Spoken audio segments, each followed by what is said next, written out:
June 5, 1944. Supreme Commander Dwight D. Eisenhower sits alone in a cramped trailer near Portsmouth, England.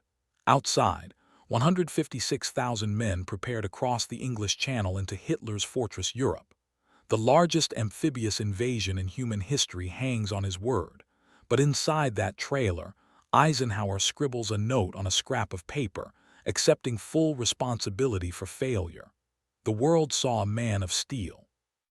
History remembers his smile, his confidence, his unshakable resolve. But behind closed doors, Eisenhower carried a secret. He was terrified. This is the story of the general who commanded millions while battling the enemy no one could see. In the spring of 1942, as the world burned and armies clashed across 3 continents, the United States Army promoted a man who had never heard a shot fired in anger. His name was Dwight David Eisenhower. He had never led soldiers into battle, never commanded a division under fire, never felt the concussion of artillery or smelled the smoke of a contested field. Yet within 18 months, this farm boy from Abilene, Kansas, would be chosen to lead the largest amphibious invasion in human history. Eisenhower's path to power was anything but conventional. While contemporaries like George Patton trained tank units in the deserts of North Africa and Douglas MacArthur waged island campaigns in the Pacific, Ike shuffled papers in Washington. He had spent 2 decades in staff postings, Fort Sam Houston, the Philippines, the War Plans Division, always competent, always overlooked. His superiors praised his organizational mind, his ability to synthesize complex problems. But glory, that belonged to others. Patton wore ivory-handled pistols and spoke in profanity-laced poetry. MacArthur strutted with a corncob pipe and the confidence of Caesar. Eisenhower wore reading glasses and a crooked grin. But in 1942, Franklin Roosevelt and Winston Churchill faced a problem that firepower alone could not solve.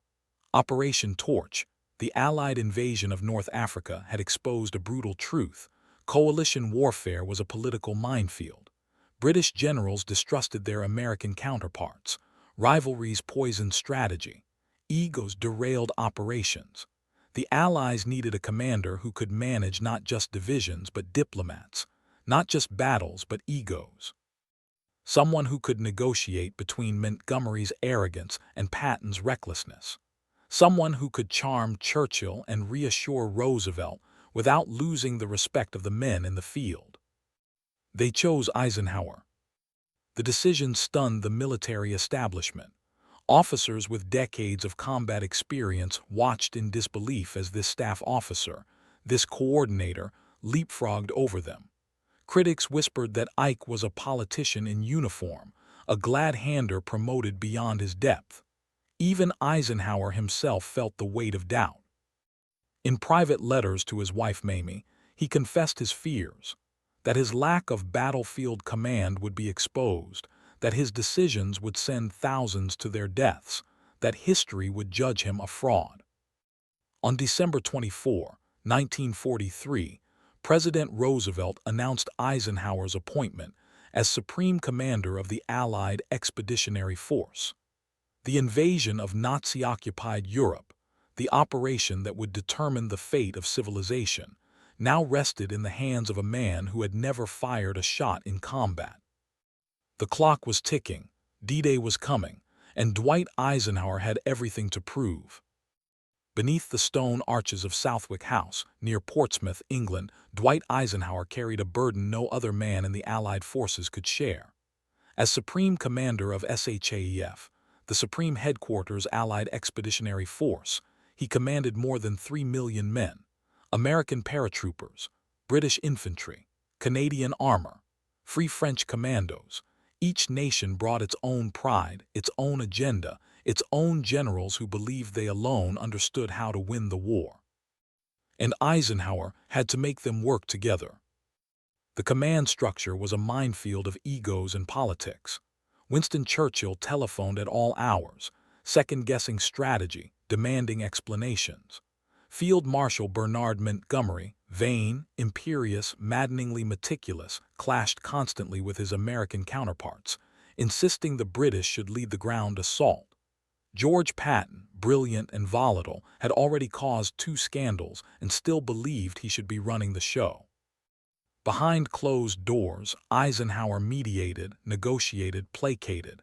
He absorbed insults meant for others. He deflected blame. He smoothed over rivalries that could have shattered the alliance. But the politics were only half the nightmare. Operation Overlord was the most complex military undertaking ever conceived. 5,000 ships had to cross the English Channel in coordinated waves: battleships, destroyers, landing craft, minesweepers. 11,000 aircraft had to support them: bombers, fighters, gliders, transports. 150,000 men had to land on 5 beaches simultaneously, penetrate Hitler's Atlantic Wall, and secure a foothold before the Germans could counterattack. Every detail mattered. Fuel supplies, ammunition stockpiles, medical stations, communication lines, and all of it depended on one uncontrollable variable: the weather. Eisenhower chain-smoked Lucky Strikes until his fingers yellowed. He paced the halls of Southwick House, reviewing meteorological reports that contradicted each other. He visited frontline units: the 101st Airborne, the 29th Infantry Division, the British 6th Airborne, looking young soldiers in the eye, joking with them, memorizing their faces. Later, alone in his quarters, he wrote personal letters to the families of men who had died under his command. Hundreds of letters. Handwritten, each one a small act of penance. His naval aide, Captain Harry Butcher, watched him deteriorate. Eisenhower admitted he woke every morning with a knot in his stomach. Headaches pounded behind his eyes. His blood pressure spiked. Sleep became impossible. Doctors warned him, but there was no relief. The clock was ticking toward June, toward D-Day, toward a decision that only he could make. The English Channel would be calm for only a narrow window of days. The tides had to be right. The moon had to provide enough light for paratroopers, but not so much that ships would be exposed. Miss the window, and the invasion would be delayed months, giving the Germans time to strengthen their defenses, time for the alliance to fracture. Eisenhower alone would give the order. If he chose wrong, the invasion could fail. Thousands could die on the beaches. The war could be lost. And no one could make the decision for him. June 5, 1944. The rain hammered against the windows of Southwick House like machine gun fire. Outside, the English Channel churned in violent gray swells. Inside the map room, Dwight Eisenhower faced the most important decision of his life. Group Captain James Stagg, the chief meteorologist, stood before him with grim news. The storm that had battered the coast for 3 days showed no signs of breaking. Winds gusted at 30 miles per hour. Cloud cover sat below 1,000 feet, far too low for bombers to hit their targets. The sea state would swamp landing craft, drown men weighed down with equipment, turn the carefully choreographed invasion into chaos. But Stagg offered a sliver of hope, a narrow window. 36 hours of marginally better weather starting the morning of June 6th. Not good conditions, just less catastrophic. Eisenhower turned to his commanders. Field Marshal Montgomery, unshakable as always, voted to proceed. Air Marshal Lee Mallory warned that paratroopers would be slaughtered, scattered across the darkness, dropped miles off target, cut to pieces before they could organize.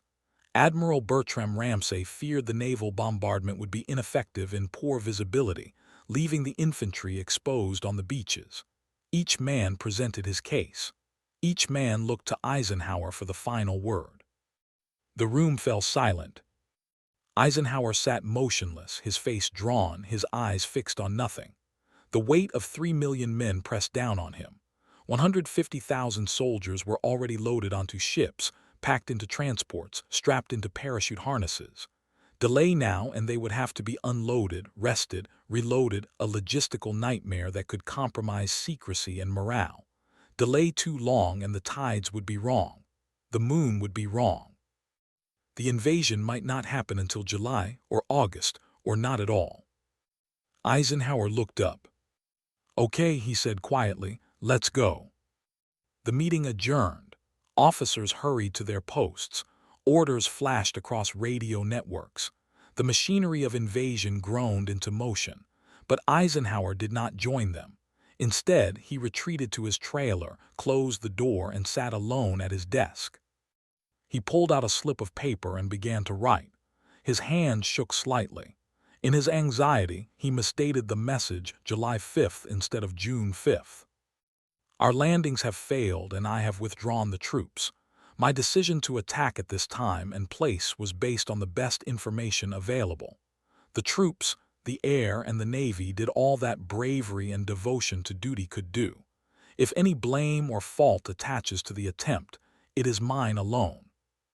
He folded the note carefully, slipped it into his wallet, and said nothing to anyone. Hours later, newsreel cameras captured Eisenhower visiting the 101st Airborne Division at Green M Common Airfield. He moved among the paratroopers, young men with blackened faces, laden with grenades, ammunition, and fear. He joked with them, shook their hands, told them good luck and don't worry. His famous grin never faltered. The cameras rolled, the image of confidence. But in his pocket, folded against his chest, was his resignation, his acceptance of failure, his willingness to shoulder the blame for thousands of deaths. At 6:30 hours on June 6, 1944, the first wave of American soldiers hit Omaha Beach. Eisenhower could do nothing now but wait and pray that the note in his wallet would never need to be read. D-Day succeeded. The headlines proclaimed it. The newsreels celebrated it. Allied forces had breached Hitler's Atlantic Wall and established a foothold in France, but Dwight Eisenhower knew the cost. Omaha Beach had been a slaughter. The 1st and 29th Infantry Divisions hit the shore at 6:30 hours on June 6 and walked into hell. German machine guns from fortified positions atop the bluffs cut them down in waves. Landing craft exploded on submerged mines. Bodies floated in the surf. Medics worked frantically in water red with blood. By nightfall, 2,400 American soldiers were dead, wounded, or missing. The beach was a graveyard of twisted metal, burning vehicles, and men who would never go home. Eisenhower visited the beaches days later. He walked slowly among the wreckage, past blown-apart landing craft, past foxholes still stained with blood, past exhausted soldiers who stared at nothing. He stopped to speak with survivors, shook their hands, thanked them. But his eyes betrayed him. He saw the cost of his decision in every shattered body, every burned-out tank, every grave marked with a rifle and helmet. That night he wrote to his wife, Mamie. The letter was brief, optimistic, and careful. He didn't tell her what he had seen. He couldn't. Instead, he folded the images into some locked corner of his mind and carried them alone. But the war did not pause for grief. The advance inland stalled almost immediately. Normandy's hedgerows, ancient earthen walls laced with roots and vegetation, turned every field into a fortress. German defenders used them to devastating effect, ambushing Allied tanks, pinning down infantry, bleeding the advance dry. Eisenhower faced mounting pressure from Churchill and Roosevelt. Move faster. Break out. Win the war before winter. But his armies were grinding forward meter by meter, paying in blood for every village. Then came September 1944. Operation Market Garden. Field Marshal Montgomery's audacious plan. Drop 35,000 paratroopers behind German lines in Holland, seize key bridges, and thrust armored columns deep into Nazi territory. It was bold. It was risky. Eisenhower approved it. It was a disaster. The British 1st Airborne Division landed at Arnhem and fought for 9 days against overwhelming German forces. Supplies never arrived. Reinforcements never reached them. The armored column bogged down, unable to break through. Of the 10,000 paratroopers who dropped into Arnhem, only 2,400 made it back. The rest were dead or captured. Eisenhower had approved the operation. He had allocated the resources. He had believed it could work. Now thousands were dead and the breakthrough had failed. His body began to break under the strain. His blood pressure spiked so dangerously high that doctors feared a stroke. He chain-smoked 4 packs of Lucky Strikes a day, lighting one cigarette from the ember of another. In private meetings, his temper exploded, shouting at staff officers, slamming doors, collapsing into chairs with his head in his hands. But in public, before cameras and reporters, he remained calm, confident, unshakable. Ike. Late at night, alone in his quarters, the doubts crept in. What if he was wrong? What if his inexperience was costing lives? What if every decision he made sent more young men to their deaths? The victories no longer felt like triumph. They felt like survival, and the war stretched endlessly ahead. December 16, 1944. The Ardennes Forest. In the frozen darkness before dawn, 200,000 German soldiers erupted from the tree line and smashed into the American lines. Panzers rolled through the snow. Artillery hammered thinly defended positions. Entire regiments were surrounded, overrun, annihilated. Hitler had gambled everything on one final, desperate counteroffensive, and the Allies had never seen it coming. Within 72 hours, 19,000 Americans were dead. At Supreme Headquarters in Versailles, Dwight Eisenhower faced the worst crisis of the war. Intelligence had failed. The front had collapsed. German forces were driving deep into Belgium, threatening to split the Allied armies in two and recapture the vital port of Antwerp. Panic rippled through the command structure. In Washington, doubts surfaced about Eisenhower's leadership. In London, Winston Churchill questioned whether the Supreme Commander had lost control. And inside the war room, the alliance began to fracture. George Patton stormed in, furious, demanding permission to wheel his Third Army north and counterattack immediately. Field Marshal Montgomery urged caution, consolidate the lines, establish defensible positions, avoid reckless moves. The two generals despised each other, and now their conflicting strategies threatened to paralyze the response. Eisenhower listened to both, his face expressionless, his mind racing through 1,000 variables. Every hour of delay meant more men dying in the snow. Every wrong decision could lose the war. His chief of staff, General Bedell Smith, watched him closely. Later, Smith would confess that during those desperate days, Eisenhower was on the edge of physical and emotional collapse. The Supreme Commander barely slept. He chain-smoked in silence. His hands trembled when he reviewed casualty reports. In private, the mask slipped, the confidence drained from his face, replaced by something raw and haunted. But when he stepped into the command briefings, he smiled. He cracked jokes. He projected calm. And then he made the call. He gave Patton permission to strike. The Third Army, over 200,000 men, thousands of vehicles, entire divisions, pivoted 90 degrees in the dead of winter and drove north toward the surrounding town of Bastogne. It was one of the most audacious maneuvers in military history. Meanwhile, Eisenhower reinforced the northern shoulder of the German advance, holding the line against relentless attacks. The gamble worked. By January, the Germans were in retreat, their offensive shattered, their reserves exhausted. The bulge had been erased. But the cost was catastrophic.